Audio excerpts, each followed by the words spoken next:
नमस्कार, मैं अभय सर अभय educational classes में आप सभी का स्वागत करता हूं। हमारा जो टॉपिक था वो क्या था? वर्ण विचार। हम लोग अभी तक जो पढ़ रहे थे वो किस बारे में पढ़ रहे थे? वर्ण विचार में। इसमें हम लोग 2 कक्षाएं देख चुके हैं। इससे पहले 2 क्लासेज हमारी हो चुकी है जिसमें हम कुछ शब्दावलियाँ पढ़े थे। जैसे आपका था ध्वनि के बारे में पढ़े थे, वर्ण के बारे में पढ़े थे, शब्द के बारे में पढ़े थे, अक्षर के बारे में पढ़े थे, पद के बारे में पढ़ लिए थे हम लोग, वाक्य के भी बारे में पढ़ लिए थे। उसके बाद हम लोग पढ़ रहे थे वर्णमाला। वर्णमाला हमारा जो टॉपिक चल रहा है वो किसका चल रहा है? वर्णमाला का। वर्णमाला में हम ये भी देख लिए थे कि वर्णमाला किसे कहते हैं, वर्णमाला की परिभाषा क्या है, और ये भी देखें कि वर्णमाला के कितने भेद या प्रकार हैं। ठीक है, तो वर्णमाला के भेद या प्रकार में जो हम बताए थे वो क्या है? मुख्य रूप से 2 प्रकार के स्वर तथा व्यंजन, और सामान्यतः कितने प्रकार के होते हैं? 3 प्रकार के होते हैं, जिसमें स्वर और व्यंजन, और तीसरा जो होता है कौन सा? आयोग वाह होता है। आयोग वाह होता है। और इसमें हम सबसे पहला जो भाग है, सबसे पहला जो प्रकार है, हम किस पे चर्चा कर रहे थे? कल स्वर पे भी चर्चा कर रहे थे। ठीक है, स्वर पे चर्चा कर लिए कि स्वर कैसे इसकी उत्पत्ति हुई है, इसकी परिभाषा क्या है, आदि चीज़ों पे हम कल चर्चा कर चुके थे। और हम आज पढ़ने वाले हैं जो वो क्या है कि स्वरों का वर्गीकरण।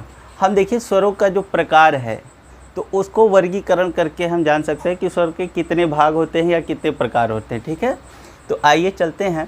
स्वरों का जो वर्गीकरण है वो सामान्यतः या मुख्यतः कह सकते हैं 6 प्रकार से हम कर सकते हैं। 6 प्रकार से इसका वर्गीकरण कर सकते हैं। कौन कौन से? आइए देख लेते हैं।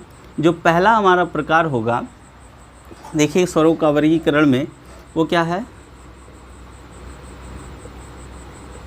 उच्चारण में लगने वाले समय या मात्रा, या आप इसी को कह सकते हैं कालमान। कालमान के आधार पर, यानी पहला जो हम वर्गीकरण करेंगे स्वर का वो किसके आधार पर करेंगे कि उच्चारण में लगने वाले समय यानी टाइम के हिसाब से। ठीक है, दूसरा जो हमारा वर्गीकरण होगा वो क्या होगा? संरचना या बनावट के आधार पर। किसके आधार पर? संरचना या बनावट के आधार पर। क्लियर? तीसरा जो हम वर्गीकरण करेंगे वो किस आधार पर? जिह्वा, यानी हमारी जो टंग है इसके आधार पर, जिह्वा के प्रयुक्त होने के आधार पर। यानी 3 हमारे वर्गीकरण। और चौथा जो हम लोग करेंगे वो किसके आधार पर करेंगे? ओष्ठाकृत। ओष्ठाकृत, या इसी को कह सकते हैं आप मुखाकृत। मुखाकृत के आधार पर। ये हमारा चौथा किस पर? मतलब ओष्ठाकृत या मुखाकृत के आधार पर। पांचवा जो हमारा होगा वो मुख के खुलने के आधार पर। ये 5वां हमारा वर्गीकरण होगा। ठीक है, 6वां देख लेते हैं जो लास्ट है हमारा।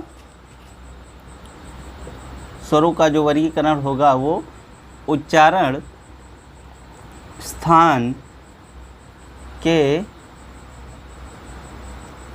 आधार पर। ये हमारा कितने यानी स्वरों का वर्गीकरण हम पढ़ रहे हैं। तो स्वरों का वर्गीकरण हम कितने प्रकार से कर सकते हैं? 6 प्रकार से। कौन कौन से? पहला, उच्चारण में लगने वाले समय के आधार पर। दूसरा, संरचना या बनावट के आधार पर। तीसरा हमारा जो है जिह्वा के प्रयुक्त होने के आधार पर। और चौथा जो हमारा है ओष्ठाकृत या मुखाकृत के आधार पर। पांचवा हमारा मुख के खुलने के आधार पर। और छठवां जो सबसे लास्ट में है उच्चारण स्थान के आधार पर। तो चलिए आइए चर्चा करते हैं, एक एक पर हम चर्चा करेंगे कैसे वर्गीकरण हुआ है स्वरों का। तो चलिए पहली हम हेडिंग डालेंगे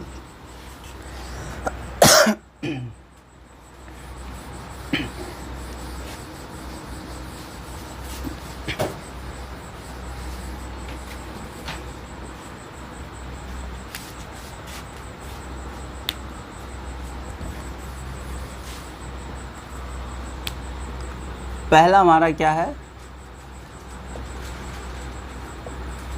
उच्चारण में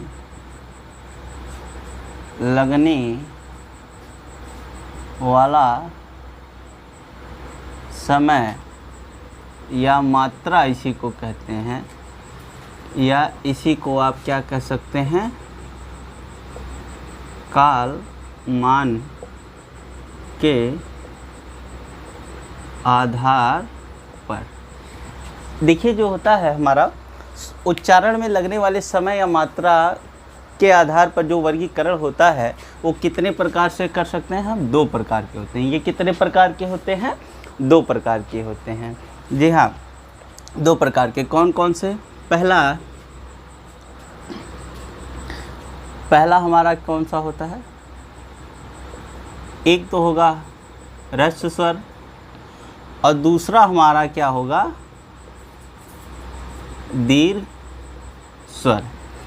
ये हम उच्चारण में यानी लगने वाले समय, यानी जब हम किसी वर्ड को यानी किसी स्वर को जब उच्चरित करते हैं, प्रोनाउंसिएशन करते हैं, तो उसमें जो समय हमारा टाइम लगता है उसके आधार पर कितने भागों में बांटा गया है? 2 प्रकार, 2 भागों में। कौन कौन से? एक तो ह्रस्व स्वर में और दूसरा दीर्घ स्वर में। चलिए आइए ह्रस्व स्वर की बात करते हैं। सबसे पहले इसमें लिख सकते हैं आप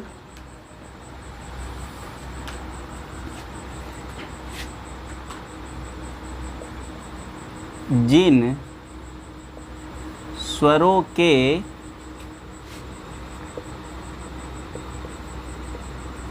उच्चारण में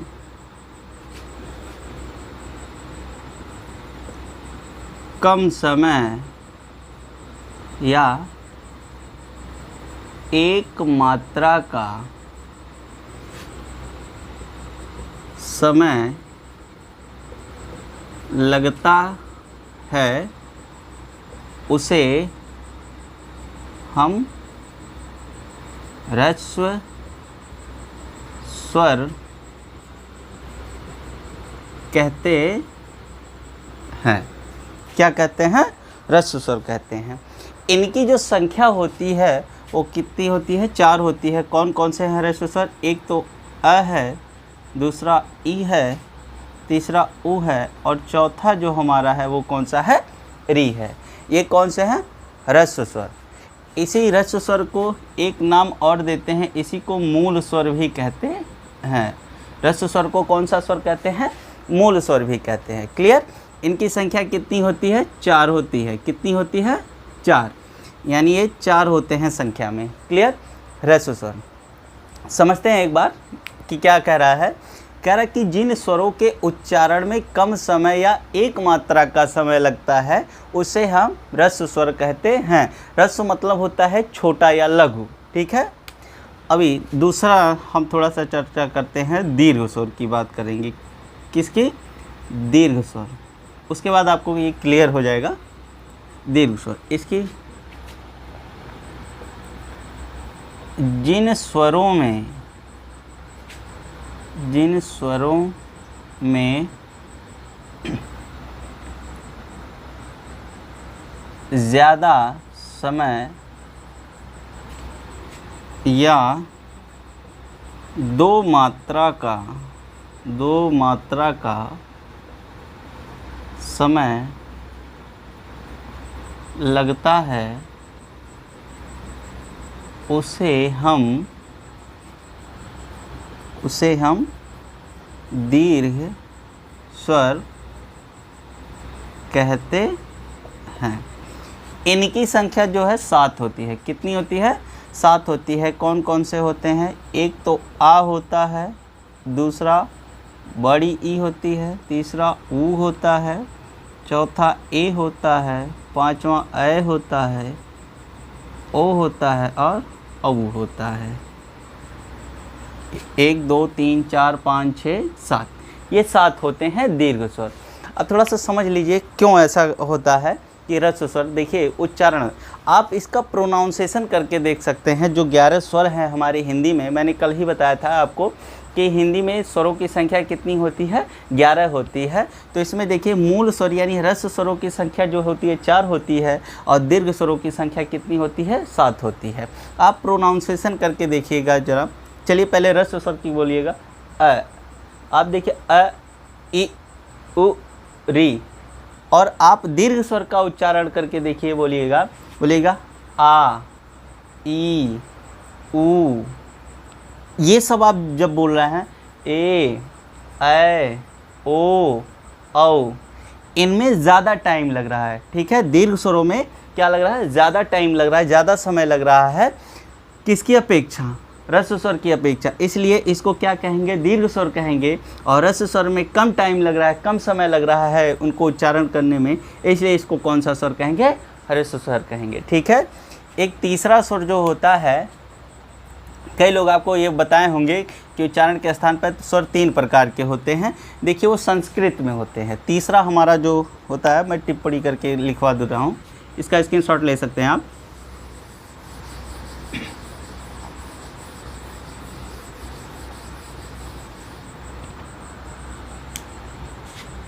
तीसरा जो होता है वो होता है प्लुत स्वर।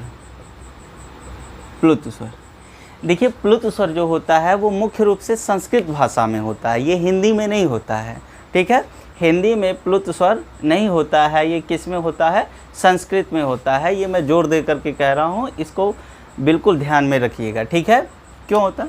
प्लुत स्वर किसे कहते हैं? इसके जिन स्वरों के उच्चारण में 3 मात्रा का समय, अर्थात हम कह सकते हैं ह्रस्व और दीर्घ से ज़्यादा समय। ठीक है, ह्रस्व और दीर्घ स्वर से ज़्यादा समय यानी 3 मात्रा का समय लगता है, उसे हम प्लुत स्वर कहते हैं। ये आपका कौन सा स्वर हो गया? प्लुत स्वर हो गया। अब इसका एग्जाम्पल देखिएगा। आप लोग कई बार देखे भी होंगे, जैसे आपका एक शब्द है, आपने देखा होगा ये ओम। ठीक है, ओम का जो प्रोनाउंसिएशन होता है देखिएगा कैसे करते हैं, ओम। ऐसा नहीं ओम आप लोग नहीं पढ़ते हैं, हम कोई भी इसको ओम नहीं पढ़ता है, क्या पढ़ता है? ओम पढ़ता है। तो जैसे आप ओम बोल रहे हैं, आप क्या देख पा रहे हैं कि जो ह्रस्व स्वर है हमारा, ह्रस्व स्वर और दीर्घ स्वर, इन दोनों से क्या है? ज़्यादा टाइम लग रहा है ओम को उच्चारण कर। तो इसलिए ये कौन सा स्वर हो जाएगा? वो प्लुत स्वर हो जाएगा। कौन सा स्वर होगा? प्लुत स्वर हो जाएगा। ठीक है, मेरे ख्याल से आप लोगों को समझ में। हाँ, लेकिन ये संस्कृत में होता है। क्लियर? हिंदी भाषा में प्लुत स्वर का कोई स्थान नहीं है, तो इसलिए इसके आधार पर 2 ही प्रकार के होते हैं। आपको 3 प्रकार नहीं लिखना है। कितने प्रकार के होते हैं? 2 ही प्रकार, यानी उच्चारण में लगने वाले समय के हिसाब। ठीक है, मेरे ख्याल से ये टॉपिक समझ में आ गया होगा। आइए अगला वर्गीकरण करते हैं, नंबर 2 पे चलते हैं।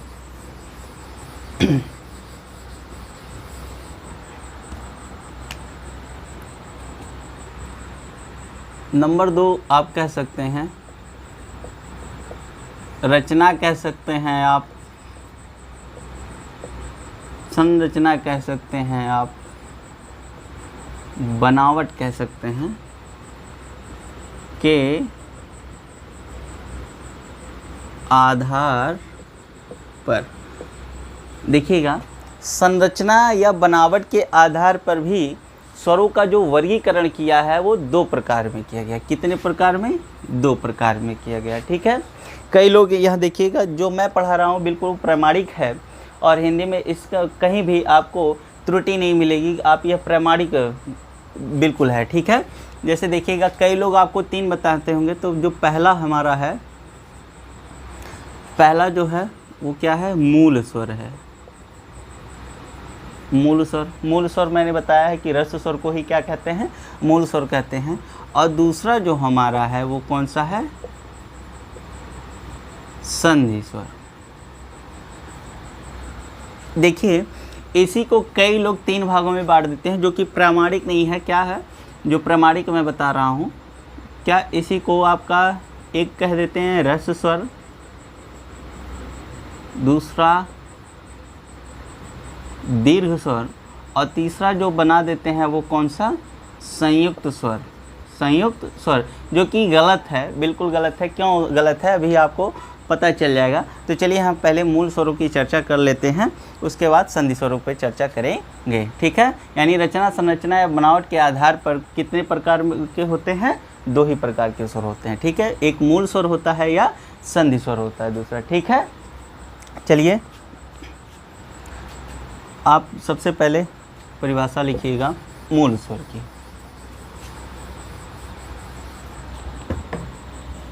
मूल स्वर वे स्वर जो अपने आप में स्वतंत्र होते हैं, स्वतंत्र होते हैं, जिनका निर्माण किसी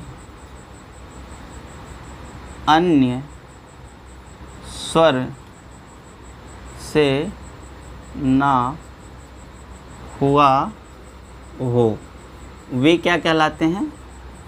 मूल स्वर कहलाते हैं। यानी अभी देखिए क्या कहते हैं? मूल स्वर वे स्वर जो अपने आप में स्वतंत्र हैं। क्या है? अपने आप में स्वतंत्र है, जिनका निर्माण, जिनका रचना, वो यानी जिनका संरचना या बनावट किसके आधार पर होता है? किसी और के आधार पर नहीं, किसी से जुड़ने से नहीं, किसी के सहारे नहीं। ये अपने आप में क्या है? स्वतंत्र हैं, ये खुद में अपने आप पे मजबूत हैं। तो जिनका निर्माण किसी अन्य स्वर से ना हुआ हो वो क्या कहलाते हैं? मूल स्वर कहलाते हैं। क्या कहलाते हैं? मूल स्वर कहलाते हैं। ठीक है, इनकी संख्या कितनी होती है? 4 होती है। इनकी संख्या जैसे अ हो गया, इ हो गया, उ हो गया और रि हो गया। ये आपके कौन से स्वर हो गए?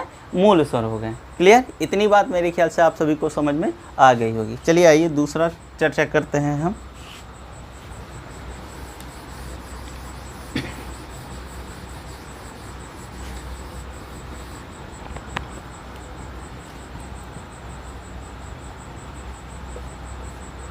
संधि स्वर, ये है कौन सा? संधि स्वर। दूसरा देखिए संधि स्वर जो है इसकी परिभाषा लिख सकते हैं कि वे स्वर जो दो स्वरों की सहायता से मिलकर बने हों उसे हम संधि स्वर कहते हैं। यानी देखिए वे स्वर जो किससे मिलकर के बने? 2 स्वरों से मिलकर के बने हों, ऐसे स्वर को हम क्या कहते हैं? संधि स्वर कहते हैं। ठीक है। इससे पहले वाला क्या था, वो स्वतंत्र था, किसी अन्य से मिलकर के नहीं बना था। लेकिन यहाँ संधि स्वर क्या है, दो स्वरों की सहायता से मिलकर के बना है, तो इसको क्या कहेंगे, संधि स्वर कहेंगे। ठीक है। जैसे अभी आप देख लीजिए, अ प्लस अ मिलकर के क्या बना है, आ बना है। क्लियर। ई प्लस ई मिलकर के क्या बना है, बड़ी ई बना है। ओ प्लस ओ मिलकर के क्या बना है, बड़ा ओ मिला है। ठीक है। ए प्लस ई मिलकर के क्या बना है, ए बना है।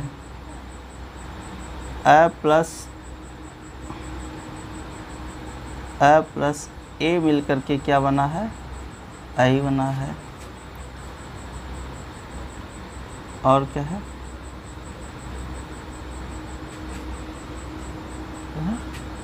अ प्लस ओ मिलकर के क्या बना है, ओ बना है।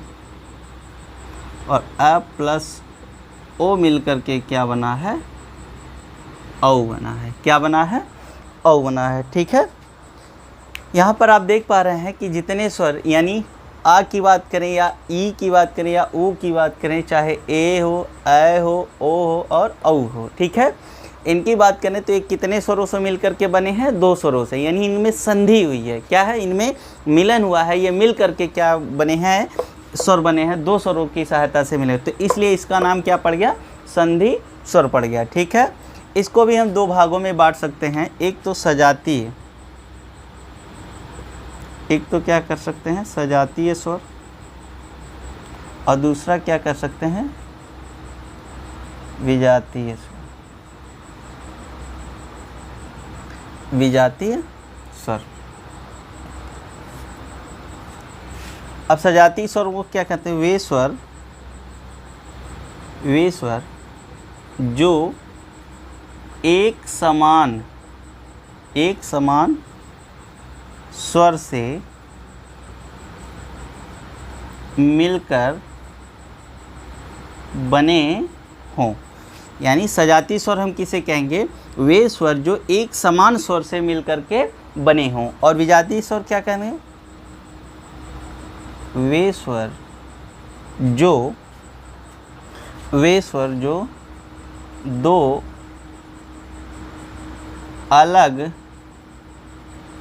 अलग स्वर से मिलकर बने हों। यहाँ देखिएगा, संधि स्वर क्या कहलाता है कि वे स्वर, यानी वे स्वर जो दो स्वरों की सहायता से मिल करके बने, यानी दो स्वरों के संधि से बने हों, वे क्या कहलाते हैं, संधि स्वर, यानी मिल करके बने हो। क्लियर। इनको हम दो भागों में बांट सकते हैं, एक सजातीय स्वर, दूसरा क्या है, विजातीय स्वर। सजातीय स्वर देखिए वो स्वर कहलाते हैं जो एक समान स्वर से मिलकर के बने हों, और विजातीय स्वर क्या कहलाते हैं, वे स्वर जो दो अलग अलग स्वर से मिलकर के बने हों। तो सजातीय स्वर देखिए एक समान, यानी यहाँ पर ये जो देखिएगा, एक तो आ हो जाएगा, यानी अ और अ देखिए एक ही समान स्वर हैं, दोनों एक समान हैं, तो ये क्या हो जाएगा, सजातीय हो जाएगा। यहाँ भी क्या है, आ होगा, बड़ी ई होगा, और ये क्या हो जाएगा, ऊ हो जाएगा। उसके अलावा कोई है नहीं है। उसके बाद आपका देखिए विजातीय स्वर में क्या होगा, अ और ई, ये अलग है और ये अलग है, इसलिए ये क्या हो जाएगा, विजातीय स्वर हो जाएगा। क्या हो जाएगा, ये भी अलग है, तो ये क्या हो जाएगा, विजातीय स्वर हो जाएगा। ये भी अलग है, तो ये भी क्या हो जाएगा, विजातीय स्वर हो जाएगा। ये भी अलग अलग से मिलकर के बना है, तो ये भी क्या हो जाएगा, विजातीय स्वर हो जाएगा। तो मेरे ख्याल से आप लोग समझ गए होंगे। क्लियर। इतनी बात समझ में आ गई। ये आपका क्या, संरचना तथा बनावट के आधार पर स्वरों का वर्गीकरण हो गया। क्लियर। इतनी बात आप लोग मेरे ख्याल से समझ गए होंगे। ठीक है। कितने प्रकार के होते हैं, दो प्रकार के, एक मूल स्वर, दूसरा क्या है, संधि स्वर। तो मूल स्वर को वे स्वर जो स्वतंत्र होते हैं, अपने आप में क्या होते हैं, स्वतंत्र, जिनका किसी अन्य की सहायता से निर्माण ना हुआ हो, वे क्या कहलाते हैं, मूल स्वर कहलाते हैं। इनकी संख्या कितनी होती है, 4 होती है। दूसरा हमारा क्या है, संधि स्वर। संधि स्वर यानी वे स्वर जो दो स्वरों की सहायता से मिलकर के बने हों उसे संधि स्वर कहते हैं। इनको दो भागों में बांटा जा सकता है, एक सजातीय और दूसरा विजातीय। ठीक है, सजातीय मतलब एक समान स्वर हो और विजातीय मतलब अलग अलग स्वर से मिलकर। ठीक है, ये आपका दूसरा हो गया संरचना तथा बनावट के आधार पर।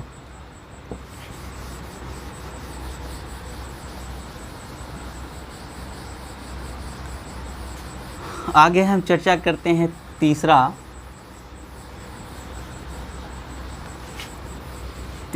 पॉइंट लेते हैं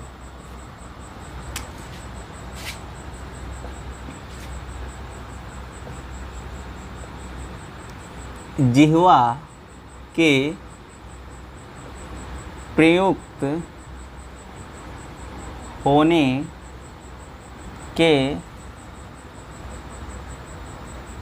आधार पर। जिह्वा के प्रयुक्त होने के आधार पर। क्लियर? चलिए आइए चर्चा करते हैं जिह्वा के प्रयुक्त होने के आधार पर। ठीक है, इसको हम तीन भागों में बांट सकते हैं। पहला अग्र स्वर, दूसरा मध्य स्वर, तीसरा पश्च स्वर। यहाँ पे देखिएगा। ठीक है, यानी जिह्वा के प्रयुक्त होने के आधार पर हम स्वर को तीन भागों में बांट सकते हैं। पहला अग्र स्वर, दूसरा मध्य स्वर और तीसरा आपका कौन सा होगा? पश्च स्वर हो जाएगा। क्लियर? इतनी बात समझ गए? अग्र स्वर कहते हैं, किसे कहते हैं? देखिए, जिनके उच्चारण में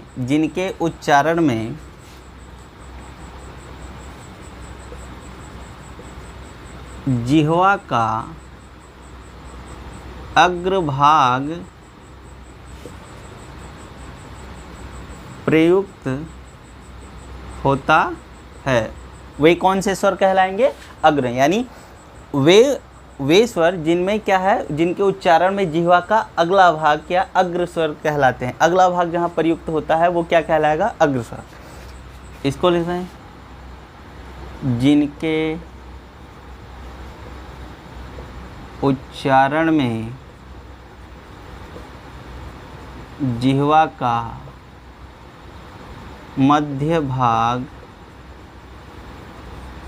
प्रयुक्त होता है।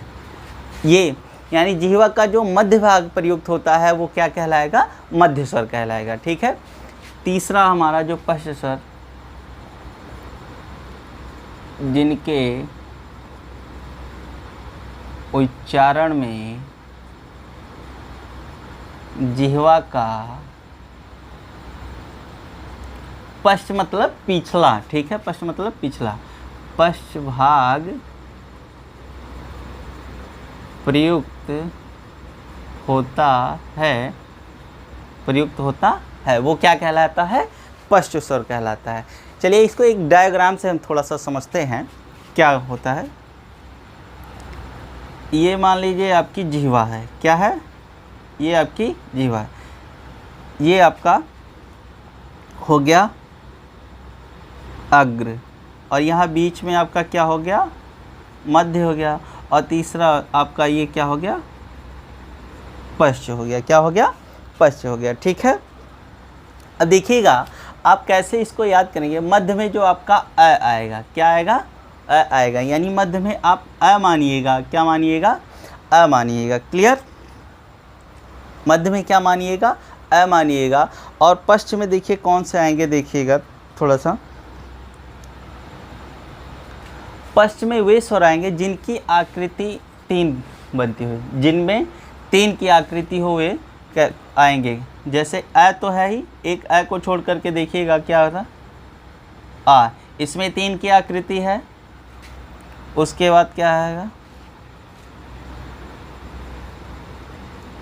ऊ आएगा कि नहीं आएगा?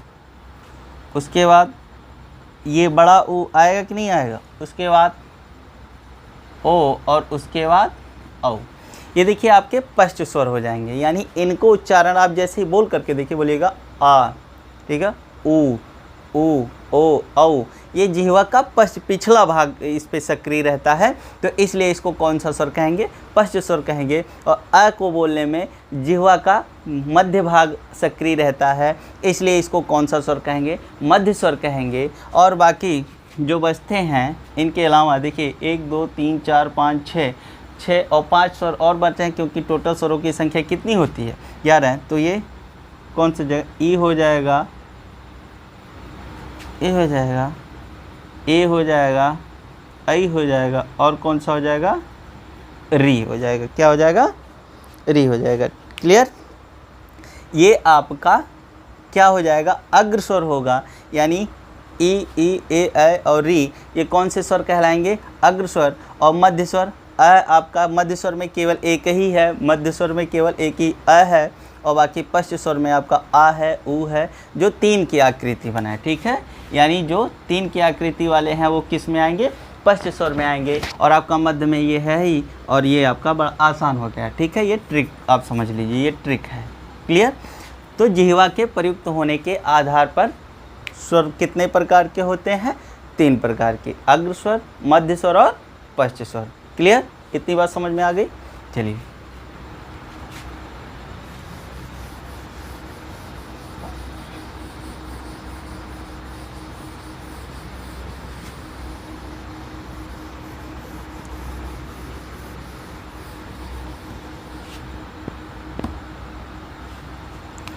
अब हम चौथे की बात करते हैं। चौथा हमारा 3 वर्गीकरण हम कर चुके हैं। चौथा हमारा जो वर्गीकरण है वो किसके आधार पर है? ओष्ठाकृत के आधार पर है। ओष्ठाकृत, या आप इसे कह सकते हैं मुखाकृत के आधार पर, ओष्ठाकृत या मुखाकृत के आधार पर। बस आज के लिए बस इतना ही रहते हैं। इस टॉपिक पे हम लोग कल चर्चा करेंगे।